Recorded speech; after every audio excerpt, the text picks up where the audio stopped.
Hi friends, இது PR walks and tax நம்ம YouTube channel. நம்ம சேனல்ல இருந்து போடக்கூடிய எல்லா வீடியோக்களும் நீங்க கேட்கணும் அப்படின்னா சப்ஸ்கிரைப் பண்ணிருங்க. அப்பதான் நம்ம சேனல்ல இருந்து போடக்கூடிய வீடியோஸோட நோட்டிபிகேஷன் உங்களுக்கு வந்தன. அதுல இருக்கக்கூடிய சிறுகதைகள், நாவல்கள் எல்லாமே நீங்க கேட்கலாம். ரொம்ப அருமையான கதைகளாக நம்ம சேனல் மூலமா கொடுத்துட்டு இருக்கோம். அதனால சப்ஸ்கிரைப் பண்ணிடுங்க. பண்ணிட்டு உங்களுக்கு இந்த கதை பிடிச்சிருந்ததுன்னா லைக் பண்ணிடுங்க, ஷேர் பண்ணுங்க, கமெண்ட் பண்ணுங்க.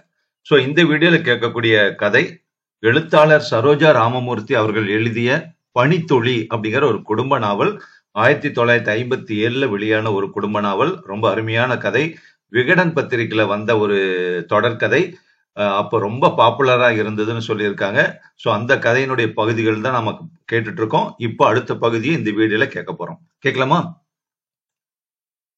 சரோஜா ராமமூர்த்தி அவர்கள் எழுதின நூல்கள் எல்லாமே தமிழக அரசனால நாட்டுடைமையாக்கப்பட்டிருக்கு. ஸோ அந்த வகையில பனித்துளி நாவலும் இந்த நாட்டுடைமை நூல்கள்ல வருது. அதனால it comes under creative common licence. பனித்துளி பகுதி 5, அத்தியாயம் 7. பாவம் சங்கரன். கமலாவின் வீட்டுக்கு காமு சென்றிருந்த போது அவள் கவனம் கூடத்து சுவரில் மாட்டப்பட்டிருந்த ஒரு படத்தின் மீது விழுந்தது. நீலாவும் சங்கரனும் மாலையும் கழுத்துமாக எடுத்துக்கொண்ட புகைப்படம். பல பத்திரிகைகளில் முன்பு பிரசுரமாகி காமுவை பார்த்து எள்ளி நகையாடிய அதே புகைப்படம் அங்கே காட்சி கொடுத்தது.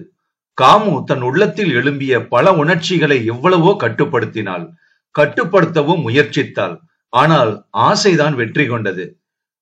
நீலா உங்கள் வீட்டுக்கு அடிக்கடி வருவதுண்டா என்று புகைப்படத்தை காண்பித்துக் கொண்டே கமலாவிடம் கேட்டாள் காமு. அந்த பொண்ணு அவ்வளவாக யாரையுமே மதிக்கிறது இல்ல காமு என்று கமலா தன் அபிப்பிராயத்தை அறிவித்ததும் காமுவின் கொந்தளிக்கும் உள்ளம் சற்று ஆறுதல் அடைந்தது. காமுவை விட நீலா எந்த விதத்தில் உயர்ந்தவள்? கலாசாலை படிப்பு படித்திருக்கிறாள். வசதி இருந்தால் காமுவும் படித்திருக்க மாட்டாளா என்ன? ஏழை உபாத்தியாயரின் பெண்ணாக மட்டும் காமு பிறக்காமல் இருந்தால் கலாசாலை என்ன, உயர்தர கல்விக்காக கடல் கடந்து கூட போயிருப்பாளே. காமுவின் தாளம்பு மேனியை விட நீலாவின் வெள்ளை நிறம் ஒன்றும் பிரமாத அழகு வாய்ந்ததல்ல. காமுவின் கருமணி கண்களை விட நீலாவின் பூனைக்கண் அவ்வளவு பிரமாதம் ஒன்றும் இல்லை. கண்களுக்கு எவ்வளவுதான் மையை தீட்டிக் கொண்டாலும் இயற்கையாக நீண்டு விளங்கும் கண்களைப் போல் ஆகிவிடுமா என்ன? நீலாவுக்கு சற்று பூனை கண்தான். நாளைக்கு ஒரு உடையும் வேலைக்கொரு அலங்காரமுமாக பகட்டால் அவள் அதிக அழகி போல தோற்றம் அளிக்கிறாள். அவ்வளவுதான். அப்பப்பா, சிந்தனையின் வேகம்தான் எவ்வளவு! நொடி பொழுதில் நீலாவையும் தன்னையும் ஒப்பிட்டு பார்த்து கொண்டு விட்டாள் காமு. என்ன காமு, ஒரே யோசனையில் ஆழ்ந்துட்ட என்று அவள் சிந்தனை வேகத்துக்கு கமலா கடிவாளம் போட்டு இழுத்த பிறகுதான் காமு இந்த உலகத்தை பற்றிய நினைக்க ஆரம்பித்தாள். நீலாவுடன் உனக்கு சிநேகிதம் செஞ்சுக்க வேணுமா? என்னைக்காவது ஒரு நாள் சங்கரன் எங்க வீட்டுக்கு வரும்போது சொல்லி அனுப்புறேன், அப்ப வரையா நீ என்று அன்புடன் கேட்டாள் காமு. நீலாவுடன் சிநேகம் செய்து கொள்ள வேண்டுமா? அது அவசியம்தானா என்று தன்னையே கேட்டுக்கொண்டாள் காமு. மலைக்கும் மடுவுக்கும் உள்ள வித்தியாசம் நீலாவுக்கும் தனக்கும் ஏற்பட்டிருக்கும் போது அவளோட நட்பு கொள்ள வேண்டிய அவசியம் என்ன என்பது காமுவுக்கே புரியவில்லை. ஆகட்டும், பார்க்கலாம் கமலா, அவ்வளவு பெரிய இடத்து சிநேகிதம் கிடைத்து விடுமா என்று கமலாவுக்கு கூறிவிட்டு அவளுக்கு தேவையான தையல் புஸ்தகங்களில் சிலவற்றை வாங்கி கொண்டு புறப்பட்டாள் காமு. அவள் மனதில் நீலாவை பார்க்க வேண்டும் என்கிற ஆவலை விட சங்கரனை பார்க்க வேண்டும் என்ற எண்ணம் தான் ஓங்கி நின்றது. வீட்டுக்கு வந்ததும் காமு தன் தகப்பனாரிடம் சங்கரனை பற்றியும் அவன் மனைவியை பற்றியும் கூற வேண்டும் என்று நினைத்து கொண்டாள். அவளை நிராகரித்த சங்கரனுக்கு அவளை விட அதிக அழகான மனைவியோ அவளை விட குணத்தில் சிறந்தவளோ வாய்க்கவில்லை. இந்த எண்ணம் ஏனோ அவள் மனதில் ஒருவித திருப்தியை ஏற்படுத்தியது. பகல் சாப்பாட்டிற்காக ராமபத்ர ஐயர் கடையை மூடிக்கொண்டு வீட்டுக்கு வந்தார். இலை போட்டு பரிமாறிய பின்பு காமு அவர் எதிரில் உட்கார்ந்து கொண்டாள். காலையில யார் வீட்டுக்கோ போக வேண்டும்னு சொல்லிட்டு இருந்தியேமா, போயிருந்தியா என்று பெண்ணை விசாரித்தார் ராமபத்ர ஐயர். எதை பற்றி தானாகவே வலுவில் கூற வேண்டும் என்று நினைத்திருந்தாலோ அதே விஷயத்தை பற்றி தகப்பனாரே கேட்டதும் காமுவுக்கு உற்சாகம் பொங்கி வந்தது. ஆமாப்பா, நான் போயிருந்தேன். என்னோட சிநேகிதியின் கணவருக்கு நம்ம சங்கரனை நல்லா தெரியுமா என்றாள் காமு. நம் சங்கரன் என்கிற வார்த்தையில் பொதிந்திருந்த அர்த்தத்தில் ராமபத்ர ஐயர் காமுவின் மனோநிலையை ஒருவாறு யூகித்துக் கொண்டிருந்தார். சங்கரனை பற்றிய நம்பிக்கை எங்கோ ஒரு மூலையில் காமுவின் இதயத்தில் நிலை பெற்று விட்டது. அது அசங்காமல் ஆடாமல் இருந்து வருகிறது. சங்கரன் வேறொருத்திக்கு சொந்தம் என்று தெரிந்தும் அந்த நம்பிக்கை மாறவில்லை.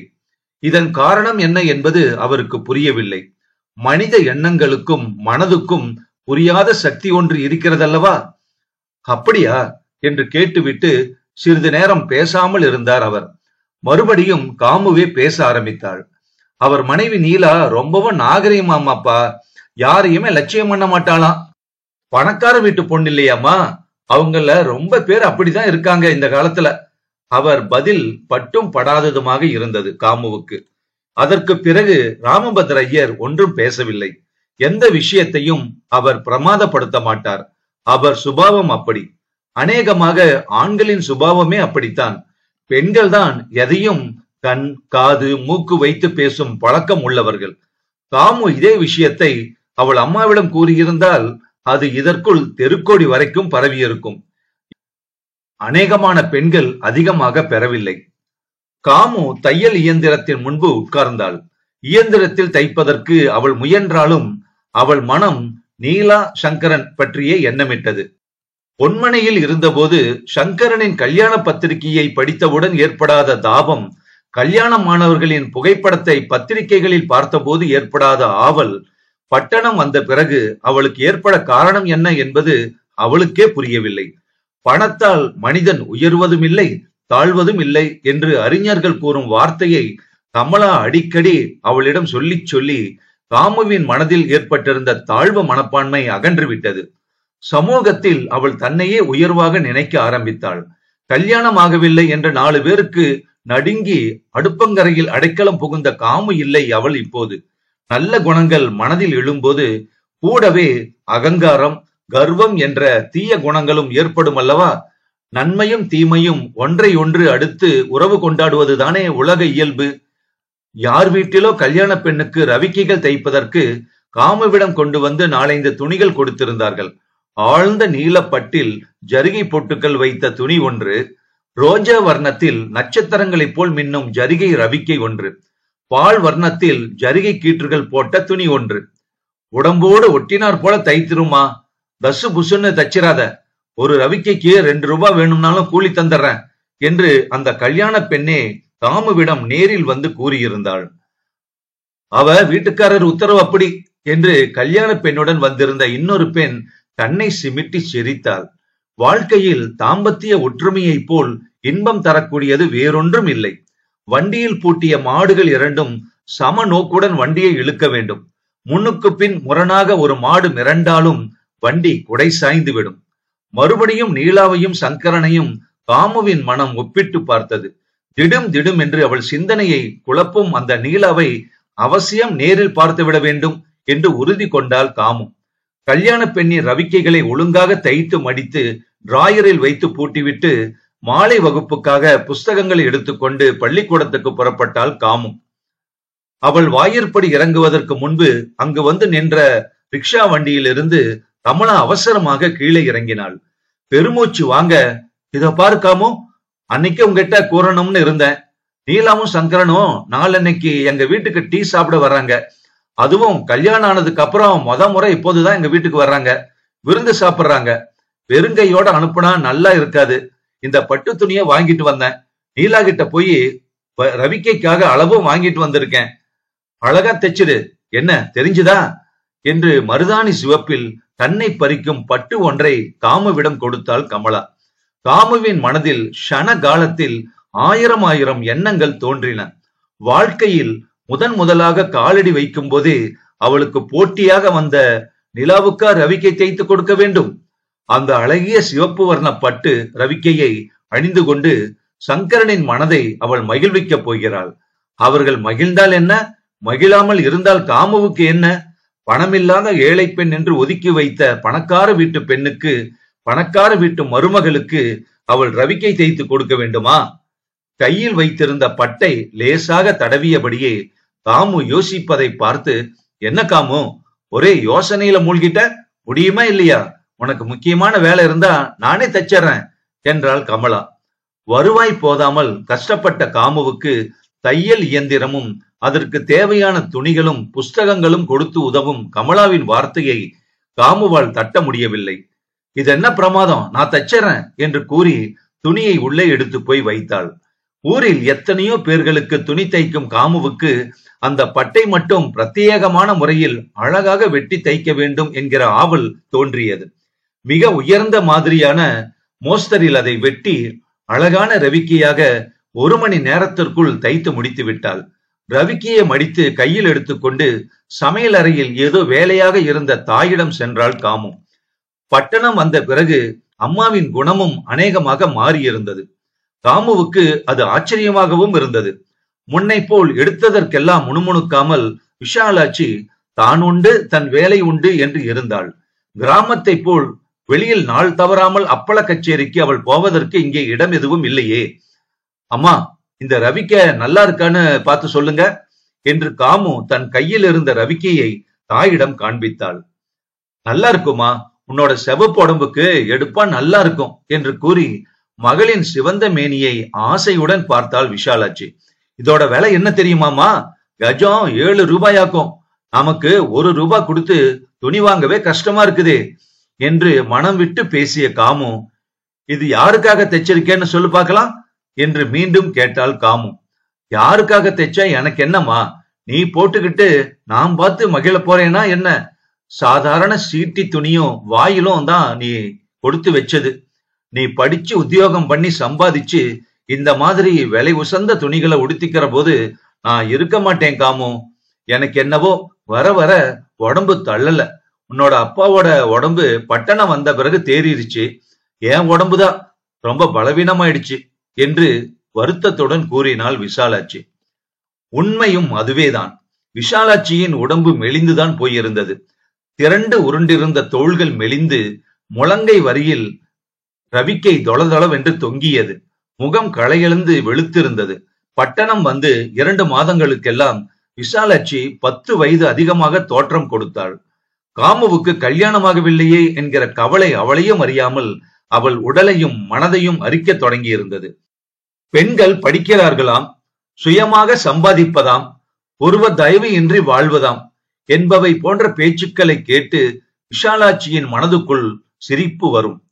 வீடும் விளக்கும் அன்பும் அரணும் இன்பமும் காதலும் ஒன்றோடு ஒன்று இணைந்து காணப்படும் இல்லறத்தை விட இவர்கள் படித்து சம்பாதித்து நடத்த போகும் தனி வாழ்வு சிறப்புடையதா என்ன என்று நினைத்து பார்த்திருக்கிறாள். இந்த காலத்து பெண்களின் போக்கு அவள் மனதுக்கு ஒன்றுமே புரியவில்லை.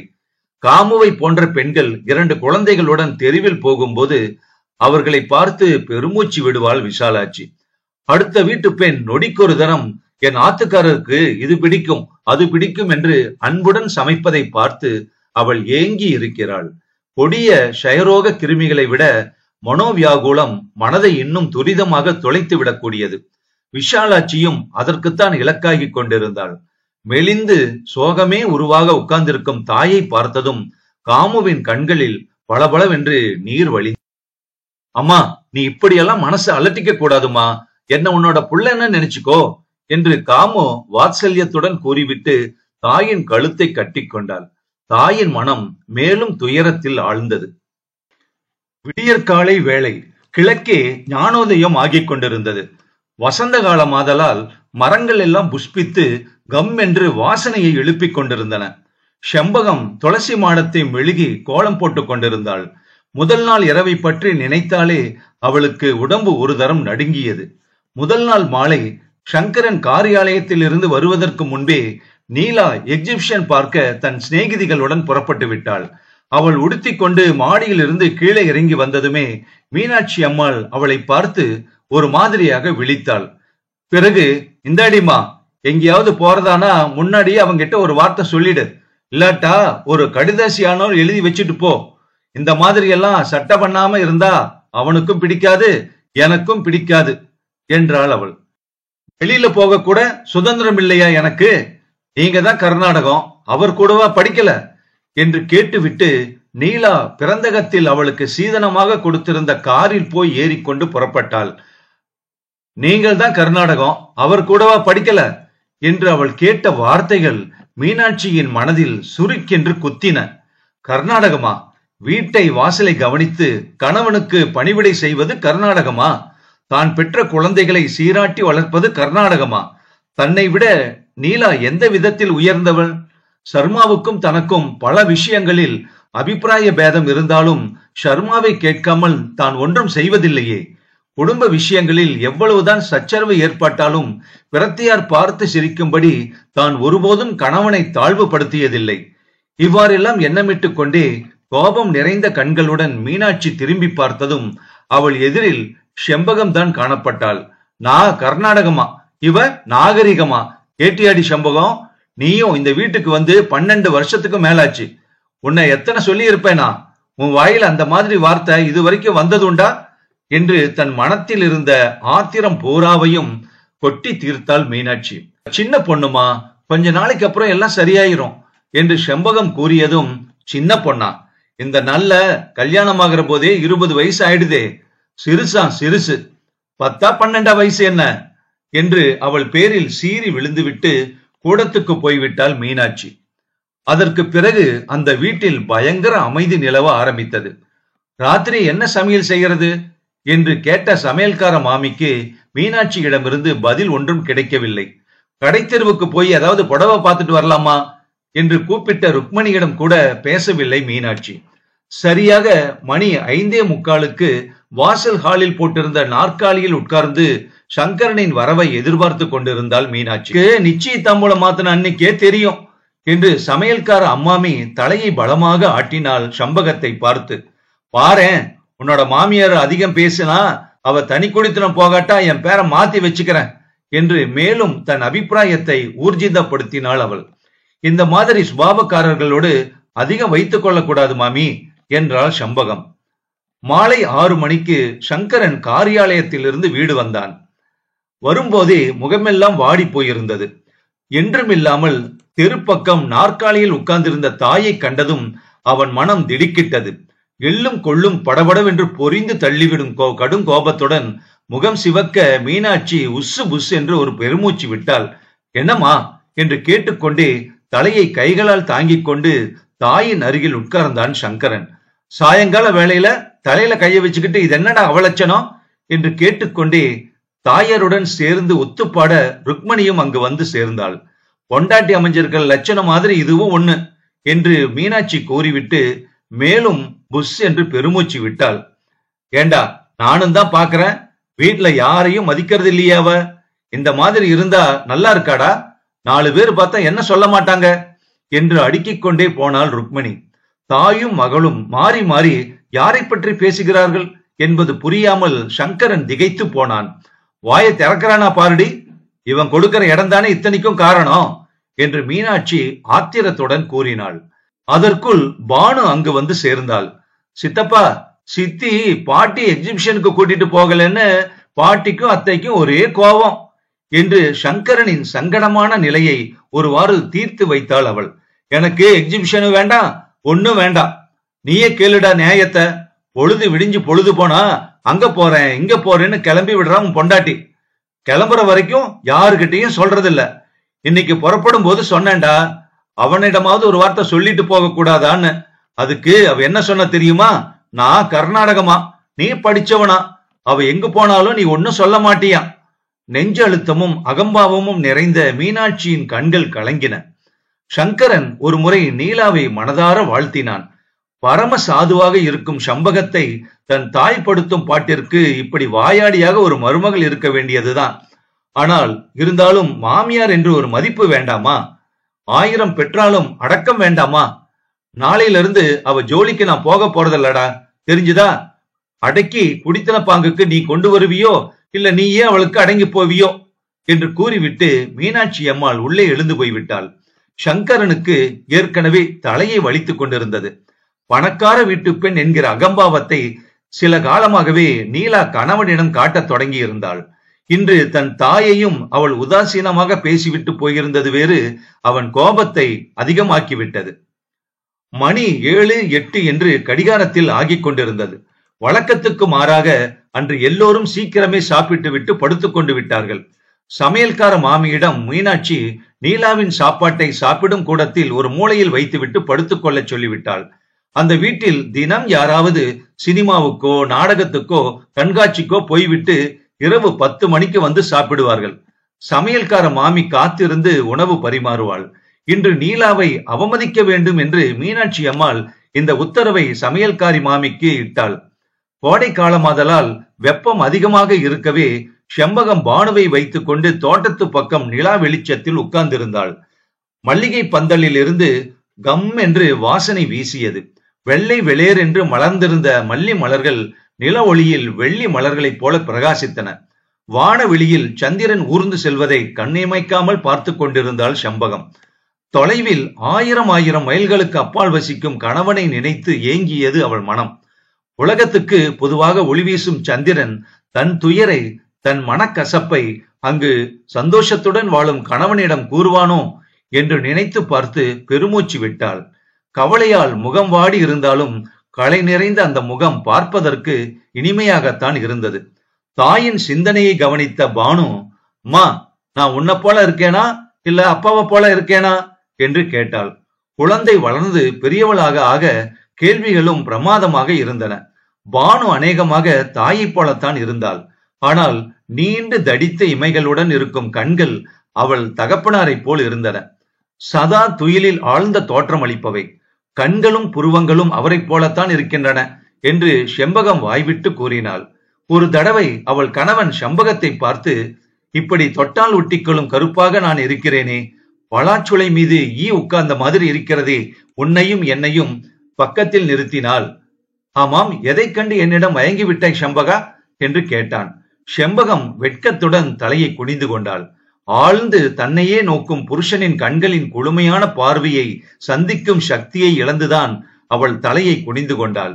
மீண்டும் அவன் அவளை வற்புறுத்தி கேட்டதும், உங்கள் கண்களின் அழகில் மயங்கித்தான் என்று உதட அசங்காமல் செம்பகம் கூறினாள்.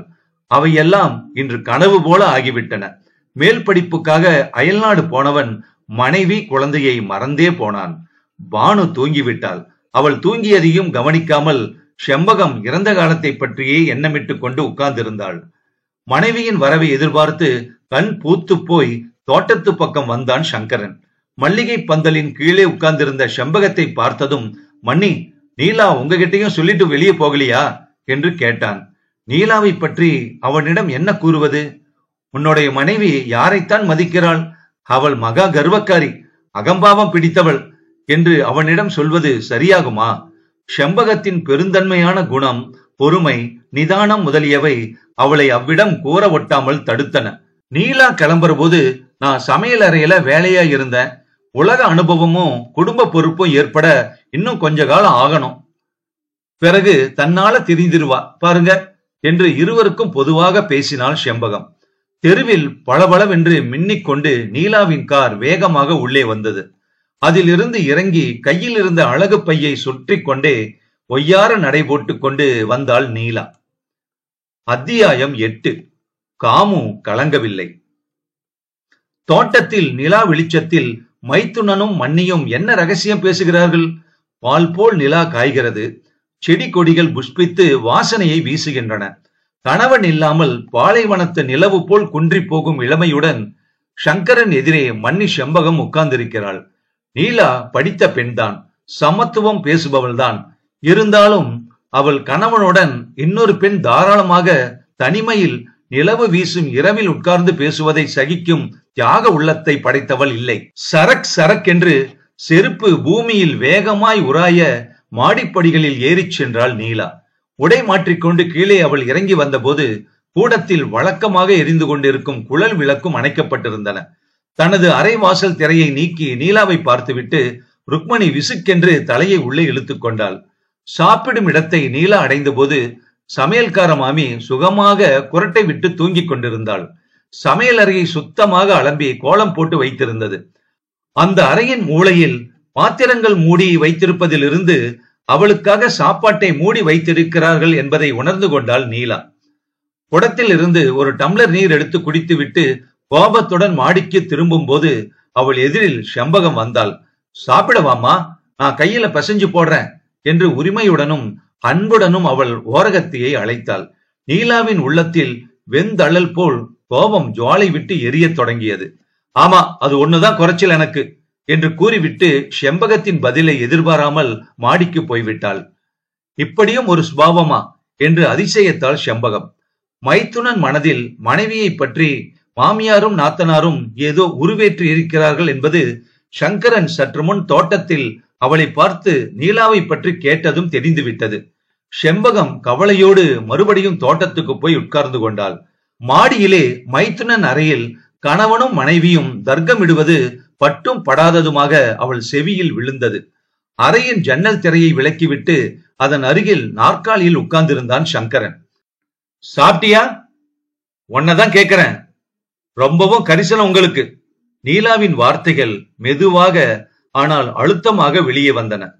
உனக்குதான் என்கிட்ட கரிசனம் அதிகம் பாரு என்று சங்கரன் பாதி கேலியாகவும் பாதி கோபமாகவும் கூறினான். நம்ம 2 பேருக்கும் தான் ஒருத்தர் மேல ஒருத்தருக்கு அக்கறை இல்லையே. உங்களுக்காவது உங்கள் மதனி பேர்ல அன்பு பொங்கி வழியறது. ஆமா, பாவம், அவளை பார்த்தா எனக்கு இரக்கமாக தான் இருக்கிறது. பாவம் என்று சங்கரன் தொண்டை கரகரக்க கூறினான். அதான் தோட்டத்துல 2 பேரும் தனியா பேசிக்கிட்டு இருந்தீங்க போல இருக்கு. நீலா இந்த வார்த்தைகளை கூறும்போது வழக்கத்தை விட உரக்க பேசினாள். செம்பகத்தின் உள்ளமும் உடலும் பலமுறை நடுங்கின. அதிக பிரசங்கி, வாய மூடு. பெரியவங்கன்னு ஒரு மரியாதை இல்லாம என்ன வெல்லாம உளற. சங்கரன் ஆத்திரத்துடன் எழுந்தான். நீலாவும் விசுக்கென்று எழுந்தாள். ஆத்திரத்துடன் படுக்கையை கட்டிலில் இருந்து எடுத்து தரை மீது வீசி எறிந்தாள். தொடர்ந்து விளக்கும் அணைக்கப்பட்டது. புதிதாக மணமான தம்பதியின் அறையில் நிலவ வேண்டிய அழகும் ஆனந்தமும் அந்த இருளில் மூழ்கி மறைந்து போயின. மறுதினம் பகல் கமலாவின் வீட்டிலிருந்து சிறு கடிதம் ஒன்றை வேலைக்காரி காமுவிடம் கொண்டு வந்து கொடுத்தாள். அதில் அன்று மாலை தேநீர் விருந்துக்கு நீலாவும் சங்கரனும் அவர்கள் வீட்டுக்கு வரப்போவதாகவும், நெடுநாளாக நீலாவை அவள் பார்க்க வேண்டும் என்று விரும்புவதால் தவறாமல் மாலை வர வேண்டும் என்றும் காமுவுக்கு கமலா எழுதியிருந்தாள். காமுவுக்கு நீலாவை பார்க்க வேண்டும் என்ற ஆசைதான். ஏன், எதற்காக அந்த ஆசை எழுந்தது என்பதை அவளால் யூகிக்க முடியவில்லை. கட்டாயம் போக வேண்டும் என்று தீர்மானம் பண்ணிக்கொண்டாள். அங்கே சங்கரனும் வருவார். அவரை பார்த்து அவர் எவ்விதம் நடந்து கொள்ளுவார் பார்க்கலாம் என்று நினைத்து கொண்டாள் காமு. ஏறக்குறைய 1 வருஷத்துக்கு முன்னாடி பொன்மனையில அன்பும் கருணையும் உருவாக பேசிய சங்கரனாக இருக்கிறாரோ, இல்லை பணக்கார மனைவியை படைத்த பெருமையால் மாறிப்போய் இருக்கிறாரோ, அதையும் பார்த்துவிட வேண்டும் என்ற உறுதியுடன் அன்று போகத்தான் வேண்டும் என்று தீர்மானம் செய்து கொண்டாள் காமு.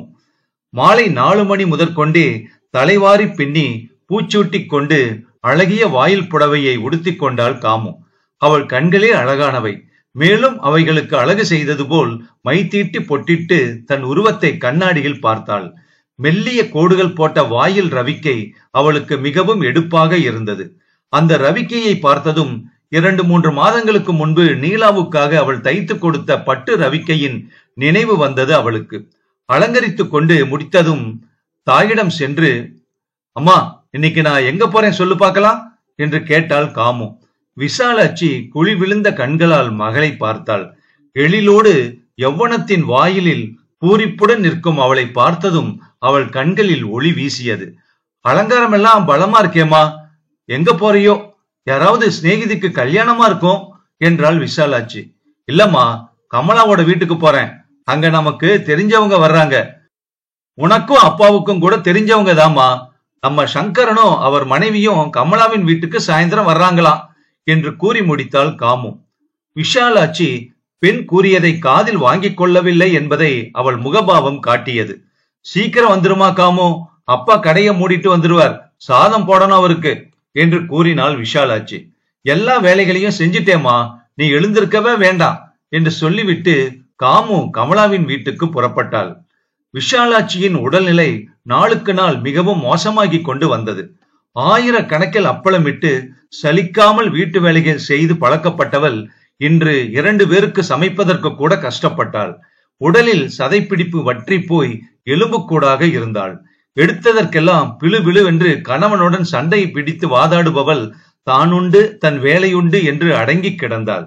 அவளுக்கு நேர் மாறாக ராமபத்ரையர் பட்டணம் வந்த பிறகு திடமாக நோய் நொடி இல்லாமல் இருக்க ஆரம்பித்தார்.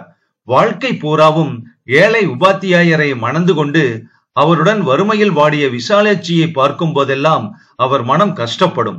பணத்தை பணம் என்று பாராமல் பெரிய வைத்தியர்களிடம் அவளை அழைத்து கொண்டு காண்பித்தார். அவர்கள் அவளுக்கு வியாதி ஒன்றும் இல்லை என்றும் குடும்ப கவலையால் அவள் மனம் இடிந்து மெலிந்து வருகிறாள் என்றும் கூறிவிட்டார்கள். காமு கமலாவின் வீட்டை அடைந்த போது தெருவில் ஒரு அழகிய நீல வர்ண கார் நின்று கொண்டிருந்தது. மனம் படபடவென்று அடித்துக் கொள்ள காமு தயங்கிக் கொண்டே படியேறி உள்ளே சென்றாள். கூடத்தில் மேல்நாட்டு பாணியில் இல்லாமல் அழகிய ரத்தன கம்பளம் விரித்து அதன் மீது சிற்றுண்டிகளும் டீயும் வைக்கப்பட்டிருந்தன. கமலாவின் நெருங்கிய நண்பர்களில் 2-3 பேர் வந்திருந்தார்கள். காமு உள்ளே நுழைந்ததும் கமலா அவசரமாக எழுந்து வந்து அவள் கைகளை பிடித்து உட்காரும் இடத்துக்கு அழைத்து போனாள். சங்கரனுக்கு எதிரில் காலியாக இருந்த இடத்தில் அவளை உட்கார வைத்தாள். சங்கரன் அப்படியே திகைத்து போனான். கண்ணிமைக்காமல் காமுவை பார்த்தான். ஆனால் காமுவோ சங்கரனை தெரிந்த மாதிரியாகவே காட்டிக்கொள்ளவில்லை. இவதான் நீலா. காமு, நீ தைத்து கொடுத்த ரவிக்கை ரொம்ப ஜோராக இருக்கிறதா, உங்ககிட்ட சொல்லும்படி என்கிட்ட சொல்லி இருந்தா நீலா என்று நீலாவை அறிமுகம் செய்வித்தாள் கமலா. ரவிக்க சரியா இருக்கிறதோ இல்லையோ அப்படின்னு பல தடவை நினைச்சுக்கிட்டே இருந்தேன் என்று கூறிவிட்டு காமு நீலாவை பார்த்து புன்னகை புரிந்தாள். எந்த மோகன சிரிப்பையும் மருளும் கண்களையும் பார்த்து மயங்கி தன் அந்தஸ்தையும் மறந்து பல உறுதிமொழிகளை சொல்லிவிட்டு வந்து பிறகு மறந்தானோ அந்த சிரிப்பையும் மயக்கும் கண்களையும் பார்த்து தலையை குனிந்து கொண்டான் சங்கரன். காமு அவனை நேருக்கு நேர் சகஜமாக பார்த்தாள். பொன்மணியில் பார்த்த காமுவா அவள்? நாகரிகம் என்றால் என்ன என்று தெரியாமல் பரம சாதுவாக யாருடனும் எதுவும் பேசாமல் அடுப்பங்கரையில் பதுங்கிக் கொண்ட காமு இல்லை அவள். அவள் எல்லோருடனும் சகஜமாக பேசுவதில் இருந்தும் பழகுவதில் இருந்தும் அவள் பட்டண வாசத்து நாகரிகத்தை அறிந்து கொண்டிருக்கிறாள் என்பது சங்கரனுக்கு தெரிந்து போயிற்று. சிற்றுண்டி சாப்பிட்டு முடிகிற வரைக்கும் சங்கரன் அவளை தெரிந்து கொண்டதாகவே காட்டிக்கொள்ளவில்லை.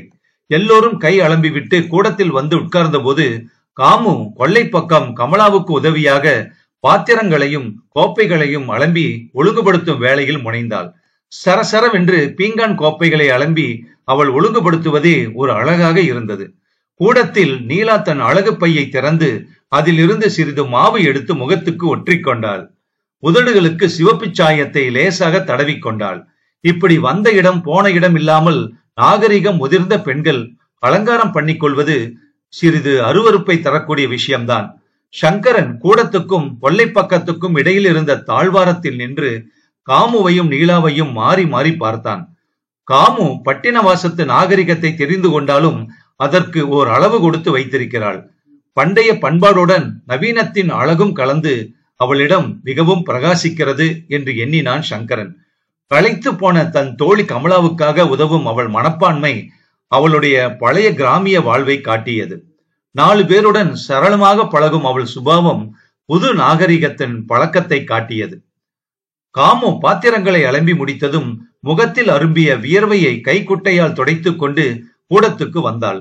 வரும்போது வராந்தாவில் தனியாக நிற்கும் சங்கரனை அவளால் கவனிக்காமல் செல்ல முடியவில்லை. காமு, என்ன நினைவிருக்கா உனக்கு? பட்டணத்துக்கு எப்ப வந்த என்று சங்கரன் மெதுவாக கேட்டான். காமு அவள் பெற்றோருடன் பட்டணம் வந்திருக்கிறாளா அல்லது அவளுக்கு கல்யாணமாகி கணவனுடன் வந்திருக்கிறாளா என்று அறிந்து கொள்ள வேண்டும் என்கிற காரணத்தாலேயே சங்கரன் அவளை அவ்விதம் கேட்டான். நாங்க பட்டணம் வந்து கிட்டத்தட்ட 1 வருஷத்துக்கு மேல ஆகுதே. கிராமத்துல வீட்டை வித்துட்டோம். அந்த பணத்தை வச்சு அப்பா ஒரு கடை வச்சிருக்கார். நான் ட்ரைனிங் படிக்கிறேன். காமு பழைய சம்பவங்களை மறந்துவிட்டு அவனுடன் பேசினாள். பிறகு அம்மாவுக்கு தான் உடம்பு சரியா இல்ல. அவளுக்கு ஒரே கவலை என்ன பத்தி. எனக்கு கல்யாணம் ஆகலையா, உருகி போறா என்றாள் அவள். அதற்குள் கமலா நீலாவுடன் பேசிக்கொண்டு அந்த பக்கம் வருவது கேட்கவே அவசரமாக, எங்க வீட்டுக்கு வாங்க, அப்பாவுக்கு உங்களை பார்த்தா சந்தோஷமா இருக்கும் என்று கூறிவிட்டு காமு அங்கிருந்து போய் கமலாவுடன் சேர்ந்து கொண்டாள். பொன்மணியில் பார்த்த காமுவா அவள்? ஒரு வார்த்தை பேசுவதற்கு எவ்வளவு திணறி போய்விட்டாள் அப்போது. அவளை ஏமாற்றியவனை எவ்வளவு அன்பாக தன் வீட்டிற்கு வரும்படி அழைக்கிறாள். என்ன கள்ளமற்ற உள்ளம்! போதாததற்கு அவனை பார்த்தால் அவள் தகப்பனாரும் சந்தோஷப்படுவார் என்று வேறு பெருமை அடித்துக் கொள்கிறாள். சங்கரன் சிறிது நேரம் தன்னை பற்றியே நினைத்து பார்த்து கொண்டிருந்தான். படித்து பட்டம் வாங்கியவனாக இருந்தாலும் ராமபத்ரையருக்கு இருக்கும் கபடமற்ற குணமும் பெருந்தன்மையும் தனக்கு இருக்கின்றனவா என்று சிந்தித்தான். குண விசேஷம் அலாதியாக வாய்ப்பது கல்லூரிகளிலும் கலாசாலைகளிலும் அதை விலை கொடுத்து வாங்க முடியாது என்று தோன்றியது அவனுக்கு. மிஸ்டர் சங்கரன், உங்களை உங்கள் மனைவி நெடுநேரமாக தேடுகிறாளே, இருட்டுல இங்க என்ன பண்ணிட்டு இருக்கீங்க என்று கேட்டுக்கொண்டே கமலா வந்தாள். பார்ட்டிக்கு வந்தபோது இருந்த உற்சாகம் குறைந்து சங்கரனின் முகம் வாடி போயிருந்தது. கொஞ்சம் தலைவலியா இருந்தது, காத்தாட வந்து நின்னுகிட்டு இருந்தேன் என்று கூறிவிட்டு, புறப்படலாமா நீலா என்று மனைவியின் பக்கம் திரும்பி கேட்டான். அங்கே அவளுக்கு பக்கத்தில் காமு நின்று கொண்டிருந்தாள். துணிகளை மிகவும் அழகா தைக்கிறா இந்த பொண்ணு. ஓ சாரி மிஸ் காமு என்று சொல்லணும்ல. ஒரு நாளைக்கு நம்ம வீட்டுக்கு வர சொல்லி இருக்கேன். என்கிட்ட நிறைய துணிகள் இருக்கு, தைக்க வேணும் என்று நீலா காமுவை அவர்கள் வீட்டிற்கு அழைத்ததை சங்கரனிடம் கூறினாள் அவள். காமுவை சங்கரன் அவர்கள் வீட்டுக்கு விரும்பி அழைக்கவில்லை. ஆனால் நீலா அழைக்கிறாள். ஆனால் சாதாரணமாக நட்பு முறையில் அல்ல, தையல்காரி என்கிற முறையில். காமு துணி தைத்து கொடுத்து நீலாவிடம் கூலி வாங்க போகிறாள். சங்கரனால் அதற்கு மேல் அங்கு நிற்க முடியவில்லை. நான் வர்றேம்மா என்று கமலாவுக்கும் காமுவுக்கும் சேர்த்து ஒரு கும்பிடு போட்டுவிட்டு காரில் மனைவியுடன் போய் ஏறிக்கொண்டான். காமு தன் தோழியின் தோள் மீது ஆசையோடு கையை போட்டு அணைத்தபடி நீண்ட சாலையில் வேகமாக செல்லும் மோட்டாரை கவனித்தபடி நின்றாள் காமு. கூட்டத்தில் கூடி நின்று கூவி பிதற்றல் இன்றி நாட்டத்தில் கொள்ளாரடி கிளியே. இயந்திரம் கடகடவென்று ஒலிக்க ஏதோ தைத்து கொண்டிருந்தாள் காமு.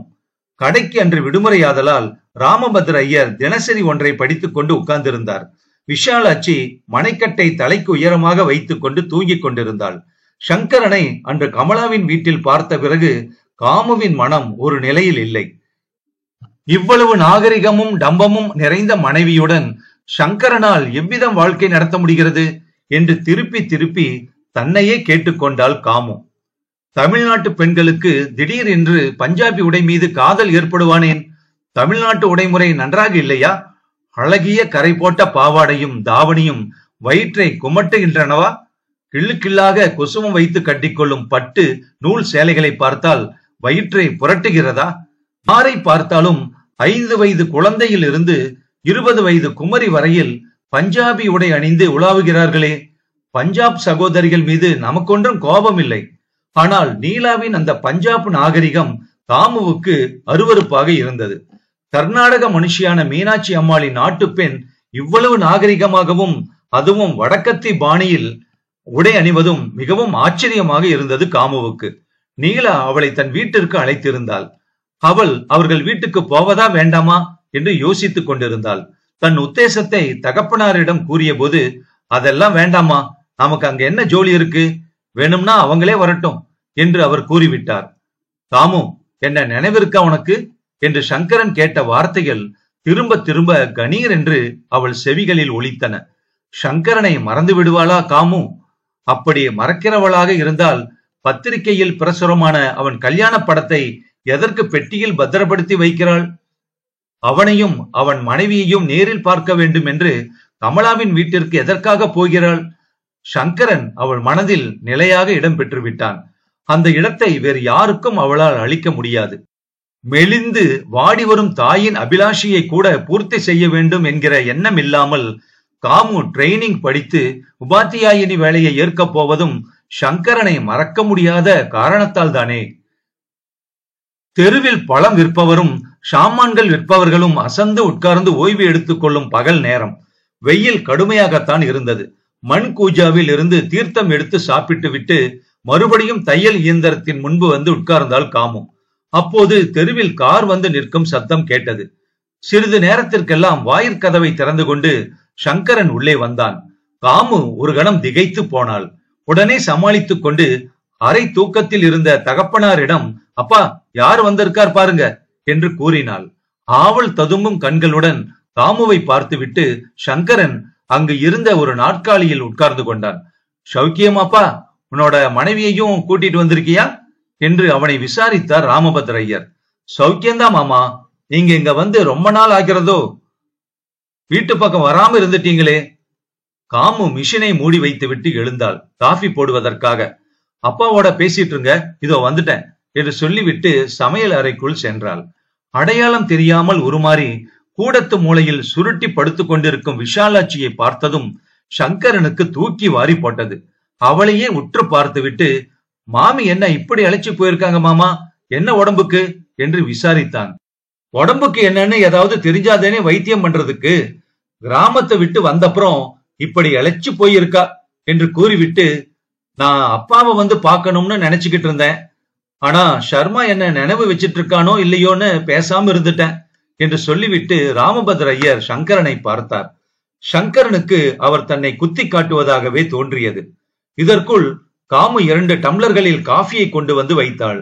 காஃபி சாப்பிட்டு முடிந்ததும் மேலும் அவருடன் என்ன பேசுவது, எதை பற்றி பேசுவது என்பது புரியாமல் திகைத்தான் சங்கரன். ராமபத்ர ஐயர் சிறிது யோசித்தபடி உட்கார்ந்திருந்தார். பிறகு ஏதோ நினைத்து கொண்டவர் போல, சங்கரா, உன்னோட மண்ணி குழந்தையோடு பிறந்த வீட்டுல இருந்தாளே, அங்கதான் இருக்காளா இல்ல வந்துட்டாளா என்று கேட்டார். அவ வந்து ரொம்ப நாளாச்சே மாமா, இங்கதான் இருக்கா. அவ இல்லாட்டா அப்பாவுக்கு சரிப்படுறதில்ல. அவருடைய வேலையெல்லாம் மண்ணி தான் கவனிச்சுக்கிறா என்றான் சங்கரன். பாவம், ரொம்ப செல்லமா வளர்ந்த பொண்ணு, நல்ல இடத்துலதான் வாழ்க்கப்பட்டா. இருந்தாலும் அதிர்ஷ்டங்கிறது அலாதியா இருக்குப்பா என்றார் அவர். வீட்டுல எல்லா வேலைகளையும் கவனிச்சுக்கிறா மாமா, ரொம்பவும் பொறுமசாலியாக ஒருத்தி இராவிட்டா அடங்காப்பிடாரிகளின் ராஜ்யம் குடும்பத்துல நடக்குமா என்று காமு மனதிற்குள் நினைத்து கொண்டாள். சங்கரன் எதற்காக அவர்கள் வீட்டுக்கு வந்திருக்கிறான் என்பதே தகப்பனார் பெண் இருவருக்கும் புரியவே இல்லை. மத்தியான தூக்கம் களைந்து விஷாலாட்சி விழித்துக் கொண்ட போது கூடத்தில் சங்கரன் உட்கார்ந்து இருப்பதை பார்த்தாள். இது என்ன விசித்திரம்? யாரால் காமுவின் வாழ்வு பாதிக்கப்பட்டதோ, யாரை காமு மறக்க முடியாமல் திண்டாடுகிறாளோ அவன் இங்கு உட்கார்ந்திருக்கிறானே. திரும்பவும் சங்கரன் இங்கு எதற்காக வர வேண்டும்? பட்டணம் வருவதற்கு பொன்மணியில் வண்டி ஏறி புறப்பட்டு வந்து கொண்டிருக்கும் போது, அவர்களால் நமக்கு என்ன ஆக வேண்டும் அப்பா, அவர்கள் வீட்டுக்கு நாம் ஏன் போக வேண்டும் என்று கூறிய காமு இன்று அதே சங்கரனுக்கு உபச்சாரம் செய்து கொண்டிருக்கிறாள். விஷாலாட்சிக்கு இது விசித்திரமாகத்தான் இருந்தது. புடவை தலைப்பை உதறி கட்டிக்கொண்டு எழுந்திருந்தவளை பார்த்து கைகூப்பி, மாமி, என்ன தெரிகிறதா உங்களுக்கு? ரொம்பவும் இளைச்சு போயிருக்கீங்களே என்று கேட்டான் சங்கரன் வேதனையுடன். இவன் ஏன் இங்கு வந்தான்? காமு இன்று வைராக்கியத்துடன் விவாகத்தை மறுக்கும் அளவு அவள் மனதை புண்ணாக்கியவன் எதற்காக இங்கே வந்திருக்கிறான்? இவ்வித ஆத்திரத்தோடு விஷாலாட்சி, தெரியாம என்னப்பா, மனுஷால மறந்து போற அளவு நினைவு தப்பிவிடவில்லை எனக்கு என்று கூறிவிட்டு சமையலறைக்குள் சென்று விட்டாள் விஷாலாட்சி. சங்கரனின் மனம் மறுபடியும் வெட்கம் அடைந்தது. உணர்ச்சி வசத்தில் ஏதேதோ கூறி சென்று பிறகு அவைகளை மறந்தவன் சங்கரன் தானே. சரி, நேரமாகிவிட்டது மாமா, நீங்கள் அவசியம் எங்கள் வீட்டுக்கு வாருங்கள். அப்பாவிடமும் நான் சொல்கிறேன், காமுவையும் அழைத்து வாருங்கள், என் மனைவி அழைத்து வரச் சொன்னாள் என்று கூறிவிட்டு காமுவிடம் விடைபெற்றுக் கொண்டு புறப்பட்டான் சங்கரன்.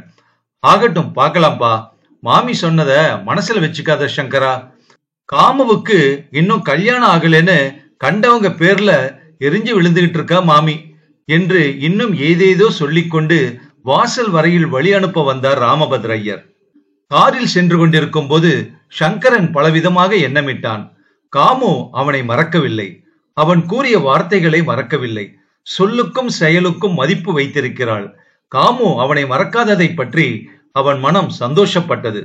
அந்த சந்தோஷம் அற்பமானது, தகாதது என்று அவனுக்கு தெரிந்துதான் இருந்தது. இருந்தாலும் அவன் அதனால் திருப்தி அடைந்தான். காமு கன்னிகையாகவே காலம் கழிக்கப் போகிறாளா? ஏன்? யாருக்காக அவள் தன் வாழ்க்கையை தியாகம் செய்கிறாள்?